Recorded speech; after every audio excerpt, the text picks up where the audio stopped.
ধরো ঘাড় চড়বে এটা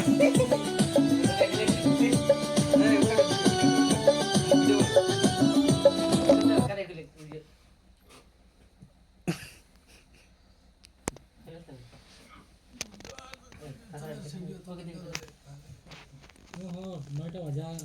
কি করবি সকালে উঠে করছো বাবু আমরা এখন তো যাচ্ছি ফটো দেন আমাকে করছি ফটো এখন কি করতে নাই বললো নাই নাই যে ধীরে যেটা উঠলি যে